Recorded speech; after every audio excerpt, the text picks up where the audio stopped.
Munsters theme song is playing? Yes. Despite that, it was extremely wacky races. Yeah. Did you watch Wacky Races? Uh-huh. Yeah, so it's like this cartoon. It's really old, but I remember watching it all the time when I was little. But it's a Hannah... Even then thinking it was kind of old, though. I was watching like all like only the original Looney Tunes. That's like all my parents let me watch. So yeah. I had no idea until later. It was like way old. But it's the Hanna-Barbera cartoon. Of course, where it's like a bunch of these like eccentric characters, and they race against each other, and they have like themed vehicles, and it's like extremely Coyote versus the hijinks. Yeah, lots of hijinks. It was good. Apparently, members of the guild used to have their own wacky race type events. I love that so much. On the weekends. Yeah, like I just love that they used to do that.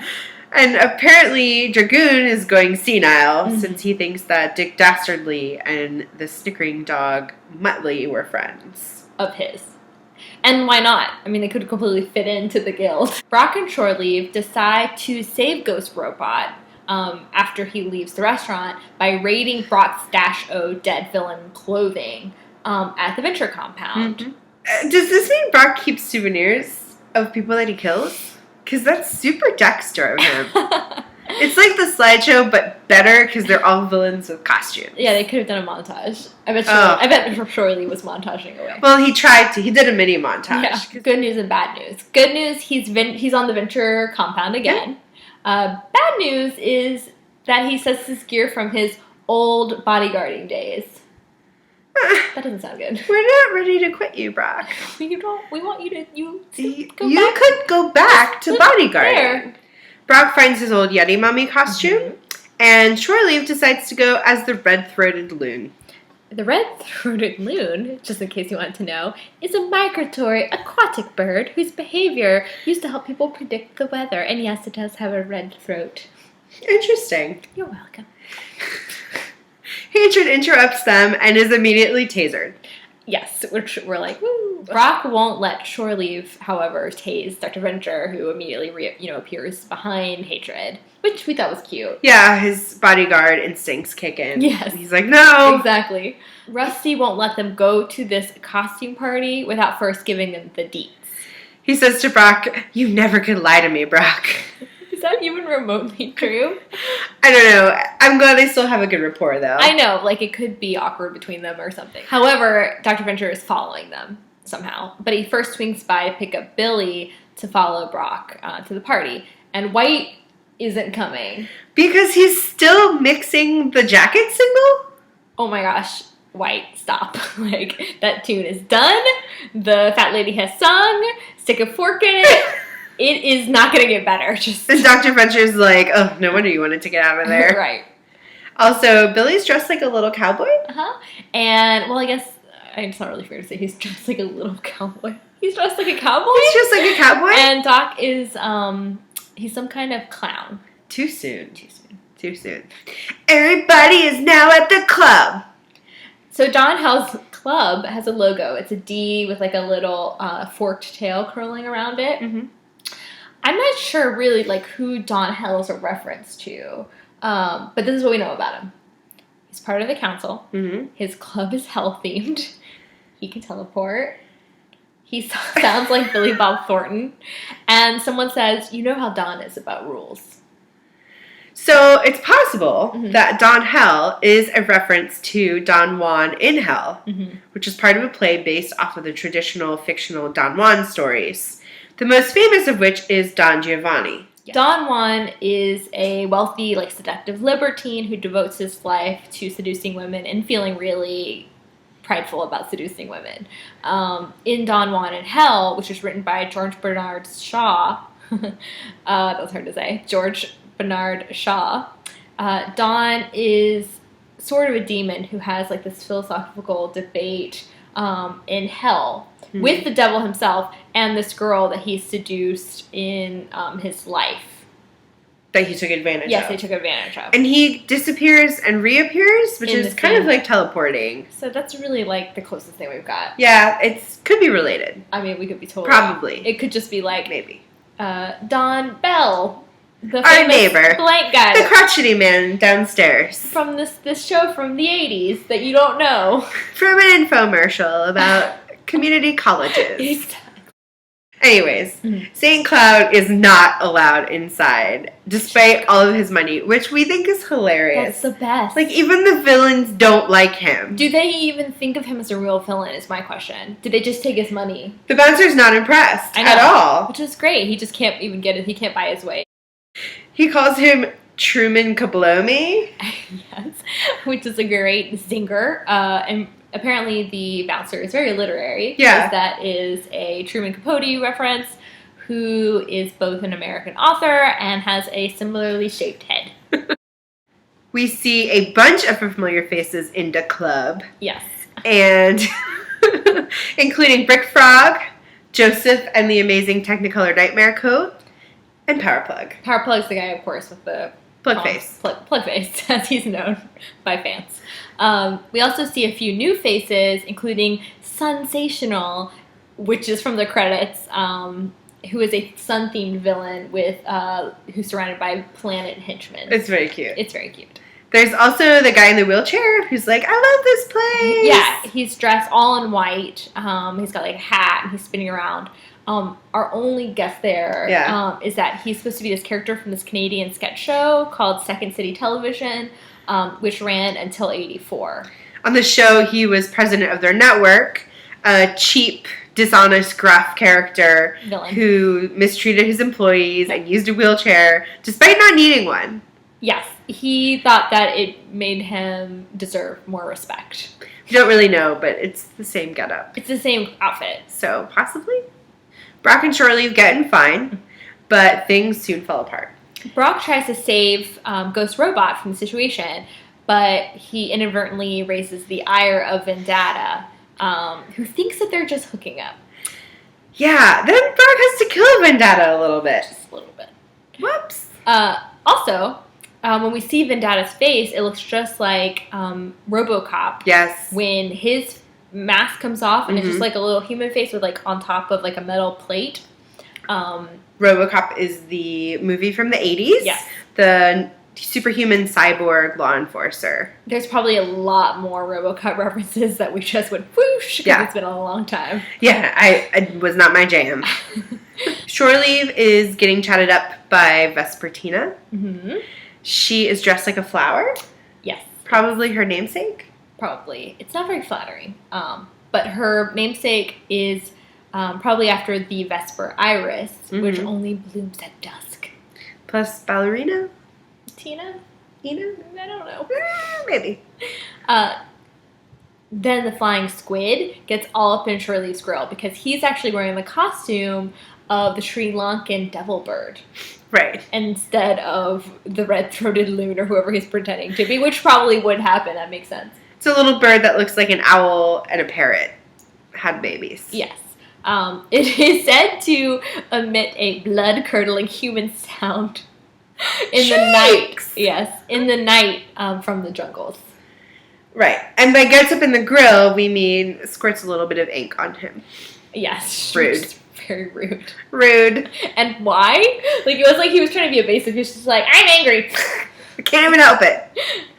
Then the real Slim Shady rolls up in the club. And also known as Galacticon, the real one. Ruh-roh. Ruh-roh. Brock takes Vendetta's outfit and puts it on. And Ghost Robot puts on the Yeti mummy outfit. And his little, like, eyes go out. I know, his little eyes peering out. They're cute. so cute.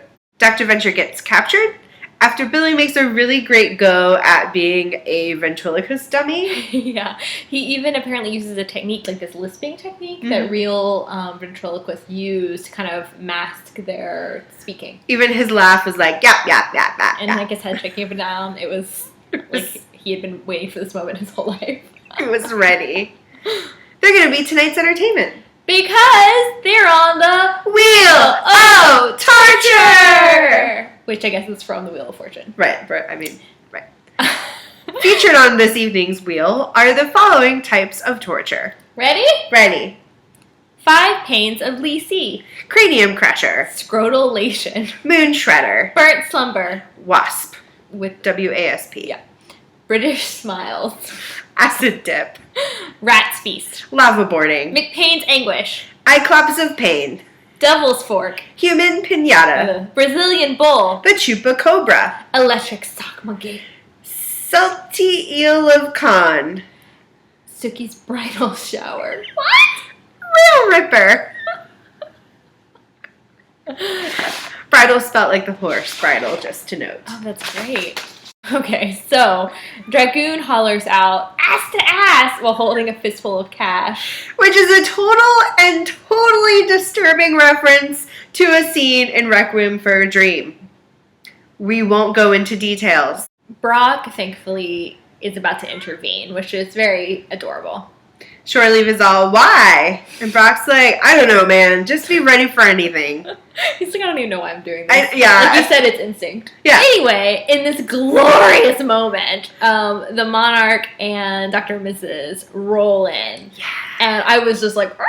I'm sure you were too. Yeah, I was squealing. Which also means that they're friends with Flying Squid, by the way. Yeah, he was like their informant. Yeah.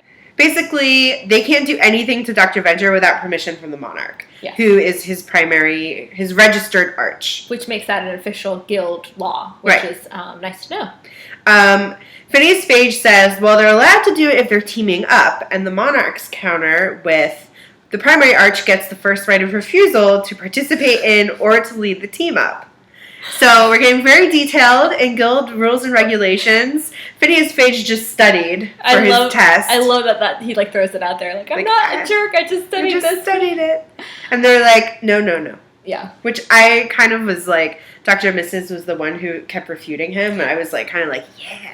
So it's kind of interesting that Rusty is spared while he's tied up, surrounded by supervillains. The Monarch waits until everyone kind of files out, and he's freed, then he decides to make his move. Which makes me wonder if he wanted it to be more, like, personal and private. Oh, I'm sure. Like, this is between us. Not between anybody else here. But never mind, because the ball falls.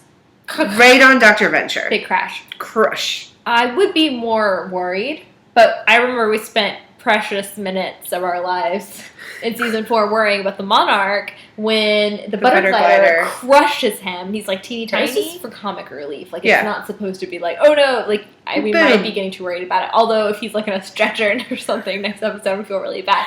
But I just think it's going to be like, pop, back to normal. Laid up, at the very most, laid up in a hospital bed somewhere, recovering. After the credits, we see the Sovereign talking to Dr. Mrs., and he decides to offer her a position on the council, which was conveniently opened by Vendetta. Who just died. Super dead. She says she has to think about it. She asks if she can have a day. She has to talk it over with her husband. Yeah. Which is this really cute marital moment where you're like, oh, they're like villains. They're just like us. But here's my question. He's either going to be super, like, the Monarch is either going to be super happy and supportive, he's got, like, an in, or he might feel that way in the beginning, at least.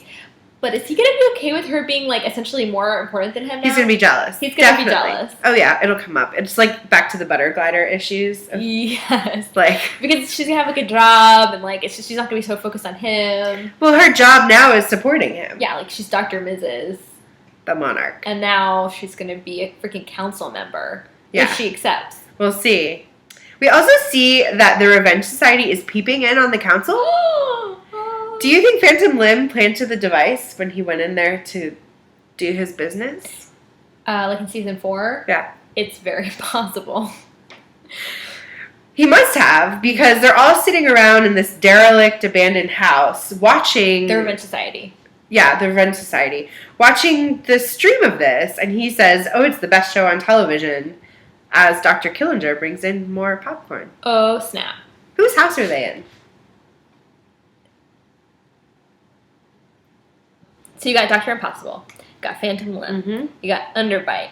You got the question mark guy? They can travel to different dimensions through the dot at the bottom of his question mark on his stomach. Yes. He's the new find that they got when they did, like, the recruiting day. The recruiting day, exactly. When Dean was an intern. Yes. And now Killinger, it seems. Is he consulting for them? That would be really super bad because he's really super good at that. Yeah. So this week, Kimson brought Cousteau, Albert. It is a play off of Jacques Cousteau, who is a French explorer / filmmaker / researcher, which I didn't realize was clearly the inspiration for Steve Zissou from The Life Aquatic. Yeah. Clearly. Definitely. Ensemble and all. Yep. Also, the titmouse bird was Chorley Vigen saying, chirp. Chirp. Chirp! Shirt Club this week is a Council of 13 shirt worn by Seth Green. Seth Green also did a voice with John Hodgman in the self-medication episode.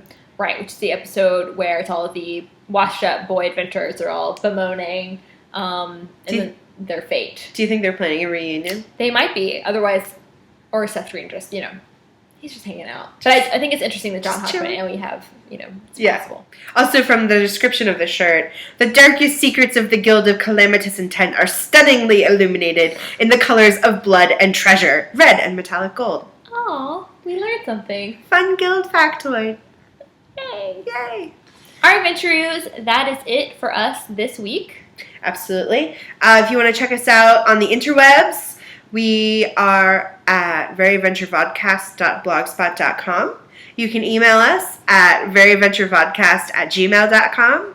We're on the Twitters at veryventuregirls, that's GRLS. And we're also on the Facebook. Like us. And we'll see you next week. Stay tuned for the new episode on Sunday night at midnight. The last episode. Season finale! Bye, guys! Bye.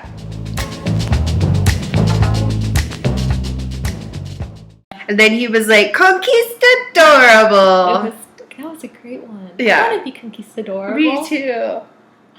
No, really, I want to be. I know, it looked fun. No, I liked the hat. Me. But It's me. But I'm It's me. I'm more Spanish looking. I don't think that matters. Conquistadors were Spanish. Prove it.